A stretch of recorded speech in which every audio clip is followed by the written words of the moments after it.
नमस्कार क्रिकेट प्रेमींनो, मित्रमैत्रिणींनो, कसे आहात तुम्ही सगळे?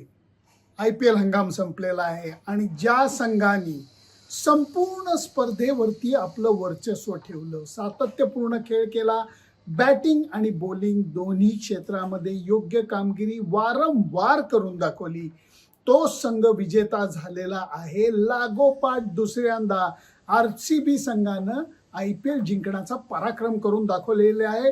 दिमाखात ते जिंकलेले आहेत. कुठलाही त्याच्यामध्ये शंकेचा मार्ग नव्हता. इतका क्लिअर विजय त्यांनी मिळवलाय.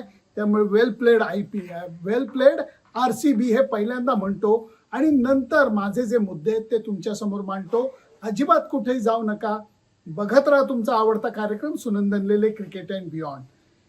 अंतिम IPLच्या टाटा IPLच्या अंतिम सामन्याचा प्रिव्ह्यू करत असताना मी काही मुद्दे मांडलेले होते आणि मला थोड्याशा गुदगुल्या याच्याकरता होत आहेत की जे काय IPLचे मी क्लिप्स केल्या आणि जे काय अंदाज वर्तवले, खूप कमी वेळेला असं होतं की अंदाज बऱ्यापैकी बरोबर निघतात आणि तसं यावेळेला झालेलं आहे. RCBला मी उजवं माप जरा देत होतो. त्याचं कारण असं होतं की मी वारंवार हे सांगितलेलं होतं की फलंदाजीमध्ये त्यांच्या डेप्थ आहे, बॉलिंगमध्ये धार आहे आणि जर त्यांच्या विरुद्ध मोठ्या धावा केल्या तरच ते अडचणीत येतील, नाहीतर RCBला थांबवणं हे केवळ अशक्य आहे. हे मी वारंवार सांगितलेलं होतं. गुजरात समोर तोच एक पर्याय होता की जोश हेझलवूड आणि भुवनेश्वर कुमार यांना ते कसे सामोरं जात आहेत. पहिल्यांदा बॅटिंग न करण्याचा निर्णय RCBने केला. त्यांनी बॉलिंगला संधी दिली आपल्या बॉलर्सना आणि गिल आणि साई सुदर्शन यांच्या समोर एकच पर्याय होता की बिनधास्त बेधडक खेळ करायचा. मोठा धावफलक जर का उभारायचा असला तर पहिल्या 6 ओव्हरमध्ये दणकून आक्रमण करायचं प्रयत्न त्यांनी तो केला. पहिल्या 2 ओव्हरमध्ये काहीतरी 20-22 धावा झाल्या सुद्धा होत्या. गिल आणि साई सुदर्शननी काही कडक बाउंड्रीज मारलेल्या होत्या, आशा वाढलेल्या होत्या, परंतु त्याच वेळेला गिलनी घाई केली. T20मध्ये ही घाई म्हणजे एकदम मोठी चूक वाटत नाही, कारण सगळ्यांनाच तो धोका पत्करूनच खेळायला लागतं. सावध, नजर बसल्यानंतर आपण आक्रमण करू वगैरे असे बचावात्मक विचार करून अजिबात चालत नाही. आणि जोश हेझलवूडला मारत असताना फटका मारायच्या प्रयत्नामध्ये गिल आऊट झाला. त्याच्यानंतर साई सुदर्शन आऊट झाला. एक पाठोपाठ एक फलंदाज हे गुजरात टायटन्सचे आऊट होत राहिले आणि त्याच्यामध्ये कृणाल पंड्यानी अत्यंत हुशारीने जोस बटलरची ज्या पद्धतीने स्टंपिंगची विकेट काढली, अप्रतिम. म्हणजे हा सगळा प्रकार काय दिसतो की तुम्ही विचार जो करता तो तुम्हाला एक्झिक्यूट करता येतो, हे त्याच्यातनं दिसलं. जोश हेझलवूडच्या बॉलिंगमधनं ते दिसलं. भुवनेश्वर कुमार तर या संपूर्ण सिरीजमध्ये आउटस्टँडिंग राहिलेला आहे.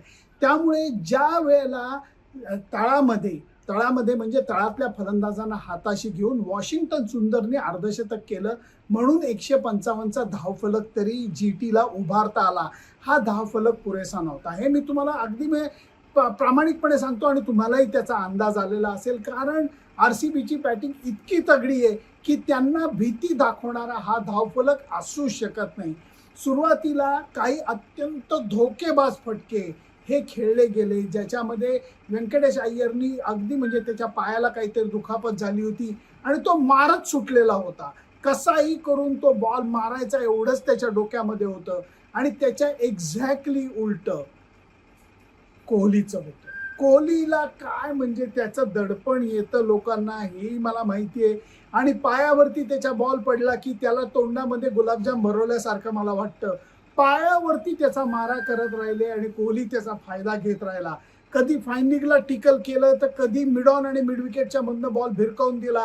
आपटलेल्या बॉलला हुक पुलचे फटके मारले आणि हे सगळं करत असताना धावफलक पहिल्या 6 ओव्हरमध्ये झपाट्यानं वाढला. जरी सिराजनी काही काळानंतर व्यंकटेश अय्यरची विकेट काढली, पण तोपर्यंत उशीर झालेला होता. जेव्हा तुम्ही कमी धावसंख्येच्या पाठराखण करत असता तेव्हा सुरुवातीला तुम्हाला विकेट मिळाल्या तर दडपण समोरच्या संघावरती वाढतं, नाहीतर काहीही उपयोग होत नाही. नेमकं तसंच झालं, कारण रबाडा म्हणा, त्याच्याबरोबर सिराज म्हणा, या सगळ्यांनी प्रयत्न नंतर खूप केले. राशिद खाननी एका ओव्हरमध्ये 2 विकेट काढल्या, पण ते वराती मागणं घोडं होतं, कारण तोपर्यंत कोहलीची नजर स्थिरावलेली होती. त्याचं सर्वात वेगवान, त्याच्या स्वतःच्या वैयक्तिक विक्रमासाठी म्हणतो, वेगवान IPL अर्धशतक त्याच्या नावावरती लागलेलं होतं. आणि कोहलीला पाठलाग करणं किती आवडतं हे तुम्हाला मला सगळ्यांना माहिती आहे.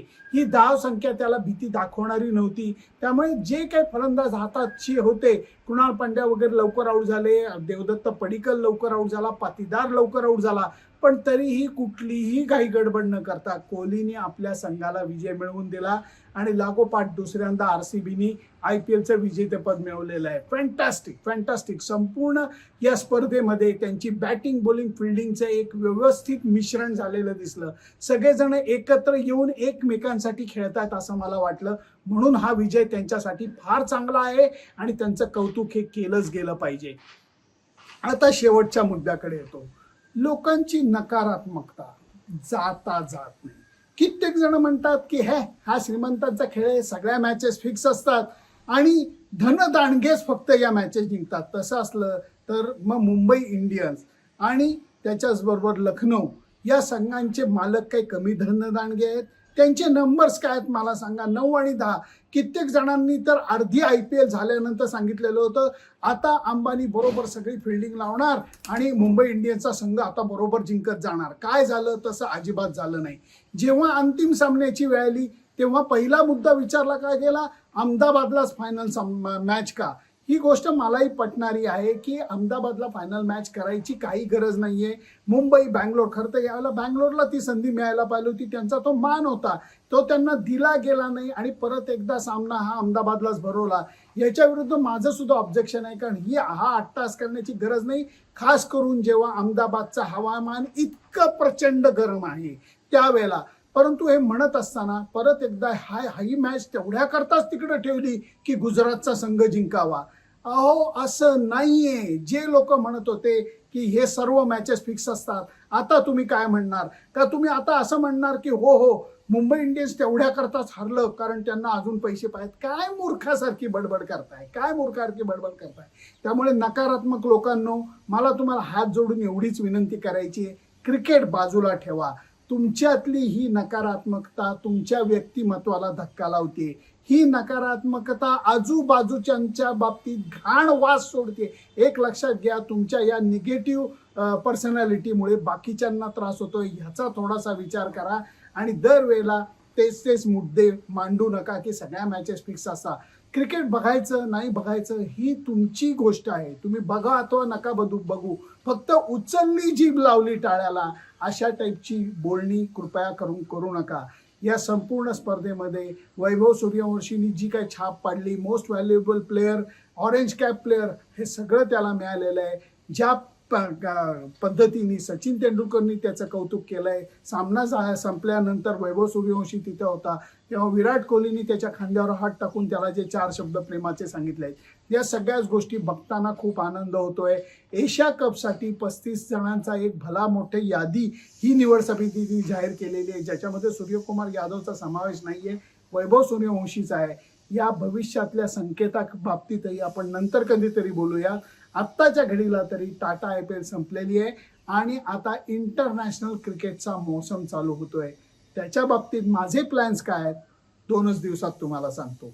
कारण टेस्ट मॅच तर मी कधीच सोडत नाही, भले ती इंग्लंड विरुद्धची असू देत, ऑस्ट्रेलिया विरुद्धची असू देत, नाहीतर भारत विरुद्ध अफगाणिस्तान विरुद्ध असू देत, मी टेस्ट मॅच कव्हर करायला जाणारच आहे. त्याच्याबद्दल तुम्हाला नंतर सविस्तर कळवेन. पण RCBचा हा विजय तुम्हाला कसा वाटला हे मला सांगा. कारण ज्या पद्धतीचा सातत्यपूर्ण खेळ त्यांनी केला त्याचं मला खूप कौतुक वाटलं. तुम्हाला ते कौतुक वाटलं का मला नक्की सांगा. मी एक अंदाज वर्तवला होता की ही टाटा IPL बोलच गाजवणार. तो अंदाज माझा बरोबर ठरला. RCBचा अंदाज बरोबर ठरला. पहिल्या 6 ओव्हरमध्ये आक्रमण नाही केलं तर मग RCBचं पारडं जड होत जाणार, हा माझा अंदाज बरोबर ठरला. त्याच्याबद्दल तुम्हाला काय वाटतं मला नक्की कळवा. फक्त त्याच्याकरता माझं Facebook page, Instagram account, YouTube channel like, share आणि सबस्क्राईब करायला विसरू नका. तुमच्या कॉमेंट्सकडे सुद्धा माझं लक्ष आहे. Bye bye.